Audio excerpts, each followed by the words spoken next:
One at the top is a scientist. Everyone thinks that scientists are crazy. They wear lab coats, they hold test tubes, and they're evil. And at the bottom, everyone thinks engineers are mechanics, they're overweight, and all they do is fix cars. Now, we've taken this a little bit further. We asked 100 people to name what they thought would be in a scientist's pocket.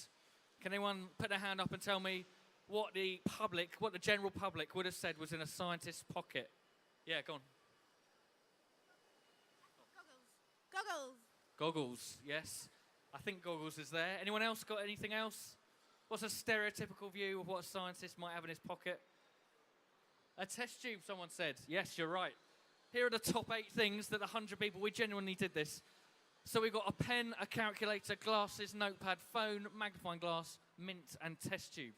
So the general public have quite stereotypical views of what scientists and engineers look like and what they do. And in a moment, I'm going to be showing you a whole different range of engineering careers that don't fit that stereotype. But first off, you guys, how old are you all? You look about 15. Are you all 15, 16? 15, 16, okay. So that is what, GCSE age? Are you doing your GCSEs? Yeah, okay. So you'll be doing science, because you have to do science. Do you do double science or triple science? Good. Triple science is what you want to do. But what is science? Let me show you what science is, because they don't teach you this in school. So I have here a box. This box it has a number on it, but you can ignore that. This box is sealed. It's glued shut. You could get into it if you wanted to, but it's glued, so I can't get into it, especially with one hand. And it has something inside it. I'll rattle it so you can hear. Now, from the sound of that, what do you think is inside? A penny. Any other ideas for what it might be? You can just shout it out. You don't need to put your hands up. Dice, good one. You said a what? You said a coin, yeah, nice. Okay, so this is how science works. What you've just done is you've made your best guess about what is inside this box. Now, I've told you that we can't get inside the box.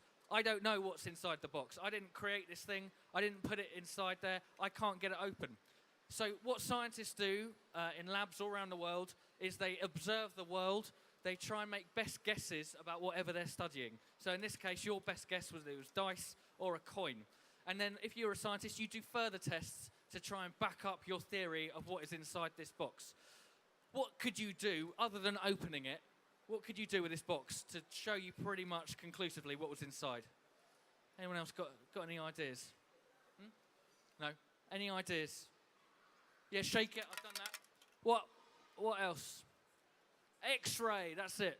And so we set this challenge to a school, much like your school. They took it to an airport and they X-rayed it in an X-ray machine to see what was inside. That will give you pretty conclusively what is inside, but unless you're opening it and looking at it, you don't know for sure. Now that is how science works. Science doesn't deal in something called absolute truth, although it might seem like it does. If you watch Brian Cox on the TV, he deals with the universe, and he makes pretty broad claims. Now, he's a great scientist, but he doesn't have the answers. No one has the answers for what's inside the box. Science deals in best guesses. It's to do with a model that is continually being updated, and that's why a career in science is really exciting, because you are always innovating, and you're always trying to work out what is inside the box, and you might update a theory that already exists. Okay, so I'm just going to compare a scientist and an engineer, because it might not be clear what the difference between them is. So as we said, a scientist explores the world, they ask questions, they're curious, and they innovate. An engineer, now this isn't the proper definition, this is my definition. An engineer is a creative problem solver. And I've come to that conclusion because we are developing a gallery at the museum, all to do with engineers. And I've spent the last year talking to engineers and asking them what they do. And I'm going to show you some of them in a little bit. Engineers are problem solvers. They find solutions to things, and they also make really tangible changes to the world around us. So everything from the chair you're sitting on to the building we're in today would have been designed by an engineer. Now, we ask engineers what traits, what interests they had when they were young, and these are what they say. They say that they were into problem solving, they were creative, they wanted to make a difference, they wanted to help people, and they liked taking things apart. So some of those characteristics might resonate with you. You might think, oh yeah, I do that. And if that's true, then you might want to consider a career in science or engineering. Now I'm just going to introduce you to about 5 or 6 different engineers really quickly who I've met over the last 6 months. This is the first one. He's called Trevor. He's based in the University of Salford, and he's an acoustic engineer. All of these guys are engineers. So his job is to test stereos, TV systems, fire alarms, mobile phones, anything that makes a noise. And he puts it in this chamber here, which is called an anechoic chamber, and it is what he calls it the quietest room in the world, because all of the sound that you create in that room gets absorbed. And so he does experiments all day long in that chamber. And he is an engineer, and he doesn't look anything like the mechanic caricature I showed you earlier. This is a lady called Martha. She works for a civil engineering company, and she helped create that structure that you can see there, which is in a very posh part of London. It's on Park Lane. And as you can see, there's an elephant on top of a man. So it needed so the artist designed this, but the engineer needed to make it work. And so what Martha's job was to do was to put like an internal scaffolding inside the structure, and then also put loads of concrete here at the bottom so that it was heavier at the bottom than it was at the top, so that when the wind blows, it doesn't fall over. So she's a civil engineer by training, but she does a lot of work with artists trying to make sculptures like this workable. The guy at the top, he's called Philip. He works for a company called Mott MacDonald, and he created this tunnel, which is a 2-lane motorway in Kuala Lumpur. But during the rainy season, when parts of Kuala Lumpur start to flood, he can flood that tunnel in under 10 minutes, get rid of all of the cars before he floods it, and then he can divert water from an area of flooding to another area of the city or outside the city where you want to divert the water. And that's a 6-kilometre tunnel, and then it can be turned back into a motorway when the flood's over. And then at the bottom, got a guy called Robert who created this material here. This is a material that conducts electricity just when you touch it. And so he's used it to create a ski jacket that has an iPod actually in the fabric of it. So not as in you have an iPod that's shoved inside a ski jacket. Actually, the material of your ski jacket is conductive and is an iPod. So that's very clever. And then one more, we've got Roma here at the top. She helped create the top of the shard and also the foundations of the shard so it could stand. So these are just a few engineers. There are literally hundreds and hundreds of different careers in engineering. So no matter what you're interested in, whether it be fashion, whether it be cars, I heard from someone from Jaguar Land Rover about half an hour ago, whatever you're interested in, there is a job for you in engineering. It is so broad. I've got a question here. How many engineering enterprises do you think there are in the UK?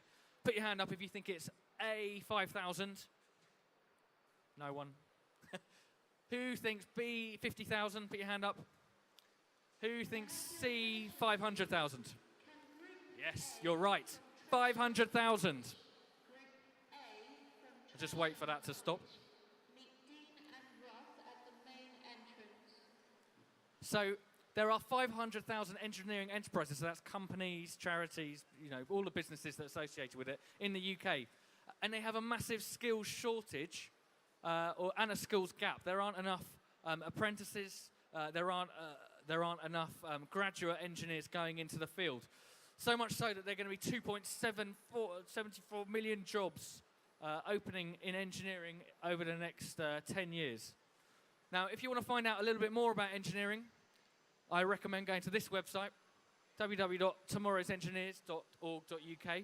If you're more into science, I recommend going to futuremorph.org. Both those websites will give you really, really good information about those careers. Now, just as another show of hands, because I know you're teenagers, so you don't like to talk, who knows what they want to be when they're older? So hold on, only about 3 of you put your hand up. Is that real? Do you all not really know what you want to be when you grow up? You're not sure? Okay. So I probably didn't know what I wanted to be when I was your age either.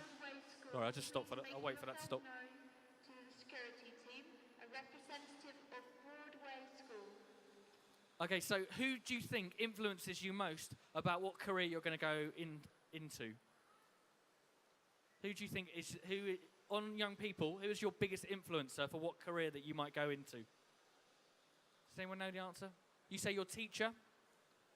Yeah, you said teacher? No, it's not your teacher. Your teachers are probably fantastic people, but you spend more time outside of school than you spend inside of school, and the biggest influencer on your career choice is your parents. So your parents. That means that if your parent is a doctor, you're more likely to be a doctor. If you have science books on your shelf because your parents are into science, you are more likely to be a scientist. It's what we call science capital.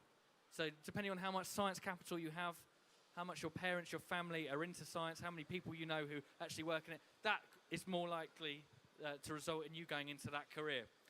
So it's really important that if you don't know anyone who's a scientist or engineer, that you educate yourselves and inform yourselves about all of the different possibilities in that field, and you don't just think according to those stereotypes that scientists are crazy and engineers just fix cars.